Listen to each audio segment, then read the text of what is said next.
Hey, it's Scott Hamilton, Rockfile, back with another podcast review of one of my all-time favorite horror comedies, The Cabin in the Woods. Can you believe this movie came out in 2011? Well, it was released in U.S. theaters in spring of 2012, but its original debut was 2011. Cabin in the Woods was conceived to be a horror comedy by Drew Goddard and Joss Whedon. And it became the directorial debut of Drew Goddard, who went on to work on the Daredevil series on Netflix and many other things. And of course, Joss Whedon went on to work on Avengers and things like that. Cabin in the Woods,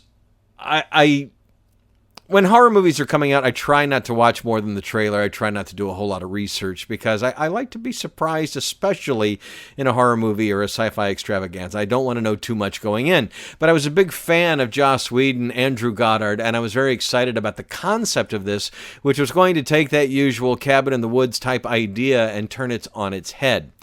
There are going to be spoilers aplenty in this because, honestly, it's 8 years old and there's not really a whole lot of point in talking about the movie if we can't really talk about the movie. I will talk about the 4K and say it's a good 4K, not a fantastic one. The picture was good and better than the 1080p Blu-ray that I've had, but Dolby Atmos soundtrack was also actually the sound was great.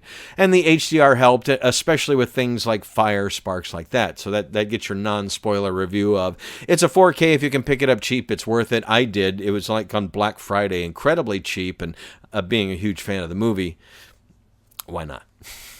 So, Cabin in the Woods tells the story. Well, the movie opens with this scene of two guys like worker bees in a corporate environment. You know, it's their morning, they're getting started, they're walking down the hallways. There's a few things that clue you into this is not your typical office, whatever, but they're basically two guys talking about, you know, what they have to do later, and then the movie starts. And you don't, at this point of the movie, know what this has to do with anything. And to see actors like Richard Jenkins in a role, or Bradley Whitford in roles in a horror movie like this, I just got a kick out of it because they're good at what they do and they're very good in the movie.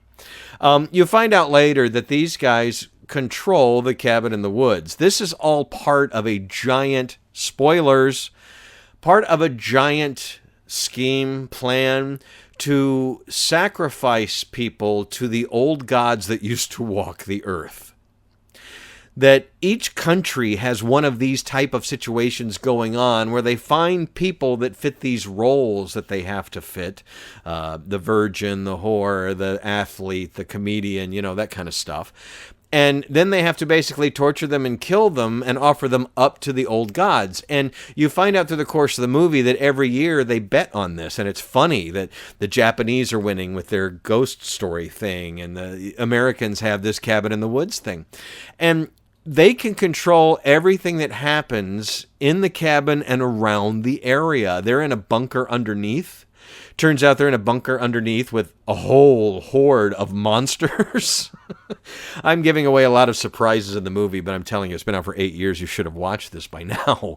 So you've got these characters, very young Chris Hemsworth, Kristen Connolly, Fran Kranz, Jesse Williams, Anna Hutchison. You know, they were all decent actors playing these caricature type roles of these people going to this cabin in the woods for the weekend and something bad's going to happen to them. They stop at the gas station down the road. He says it's closed. He's creepy. But after they leave, he calls the people we saw at the beginning saying the lambs are on the way and this is all in, and takes it very seriously.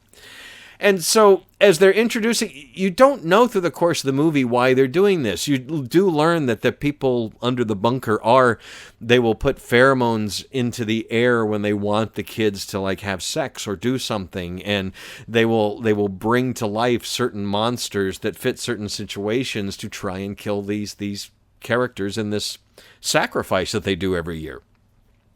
And our characters are not the smartest on the planet, but they're not stupid either. And they say funny things like they're realizing, no, wait, let's not do that. Let's everybody split up and go separately. Yeah, let's do that. But they're being affected by the drugs that the quote-unquote bad guys are pumping into this. But, you know, the whole thing is crazy because are the people that are sacrificing the kids are thinking they're doing a good thing.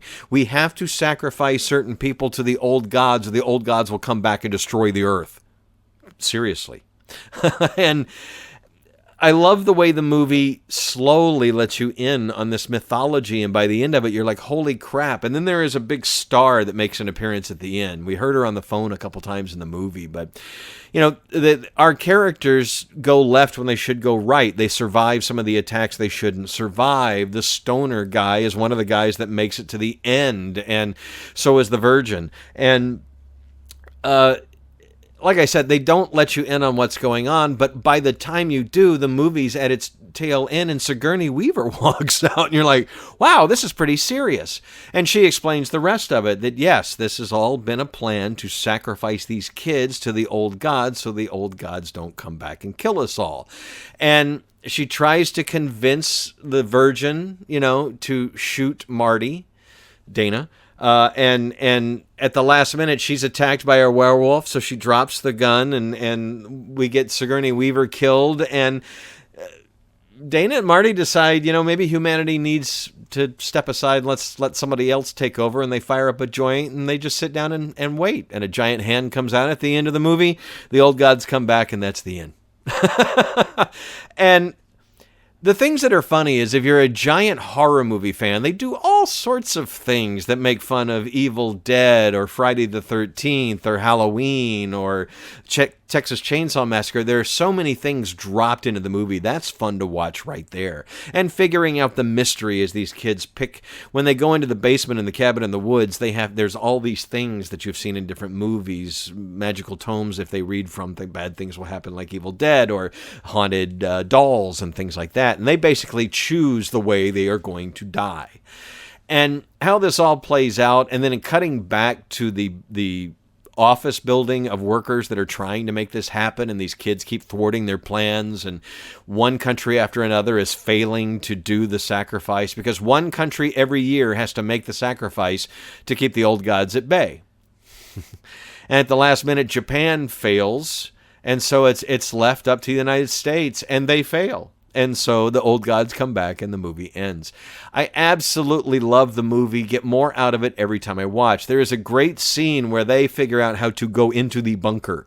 And they are going in, and this is when you find out that they don't just have the monsters you've seen in the movie, but they hit a few buttons and open up all of the cages, and there is this great gory scene where a ton of monsters from all sorts of mythologies and movies come out and just lay waste to all the guards that had machine guns and stuff. And it's a bloody, gory scene, and then they repeat it. It's just for shock value and fun. But the movie was made with a $30 million budget. It went on to make $66 million and got good reviews. It sold well on home video. It's something that I like to watch around Halloween because sure, it's a depressing ending, but it's a comedy. None of it's real, and I think it's constantly surprising throughout its runtime. And the fact that the old gods do come back, that they just smoke a joint and say, you know what, screw it, we're gonna die anyway. Let's just let it happen and see what happens. And it's epic. They had a decent-sized budget to pull off the special effects at the end. I'm glad they haven't tried to make a sequel or a franchise out of it. I mean, they could, but why would they? It told a self-contained story. The actors involved have all gone to bigger and better things. The producers have gone on to bigger and better things. It's a little time capsule that is kind of timeless. It holds up 9 years later. I really enjoyed rewatching Cabin in the Woods. Like I said, if you already own the Blu-ray, I don't necessarily think you have to run out and just jump all over the 4K, but I picked it up on Black Friday for under $10, and it's more than worth it for the upgrade for that. You've got a killer Dolby Atmos soundtrack, and like I said, it's a good picture. It's a little bit grainy, but it was filmed on film, I believe. I wish we were getting more movies like this from Lionsgate. I think this and Ready for Not, horror comedies that are smart. For a long, long time, especially in the late 90s and the early 21st century, we got a lot of dumb comedies, a lot of dumb horror movies. And we're starting to see some that are smart, that are cutting edge, that are... I know that's one of the reasons why this probably didn't go over so well, because a lot of people went to see it when it came out thinking they were just getting a horror movie, and they got, the kind of a science fiction, end-of-the-world mythology with the old gods, Cthulhu kind of thing, some Lovecraft stuff going on. It's a lot of fun, and I hope I didn't spoil it for you. I hope you've seen it and you're just listening to this for the entertainment value. But happy Halloween. Try and do more horror movie reviews in my podcast for the rest of the month. If you haven't seen Cabin in the Woods, I hope you didn't listen to the rest of this review because I killed the movie for you. But wow, what a fun watch. Pull it out if it's one of your favorites because you will fall in love with it all over again. I'm Scott Hamilton. Sharing is caring. Check out my links below. If there's anything you like, please post, share, subscribe. Patreon is there for those feeling so froggy. Also, I've been updating the YouTube channel, and there is a link to that below. You will find some of my rock and roll interviews that haven't been turned into podcasts because I've had a hard time turning some of these things into audio-only podcasts with the current stuff I'm using, but I'm working on that as well. See, all the behind-the-scenes stuff you get in my podcast. I'm Scott Hamilton. Thank you very much for listening.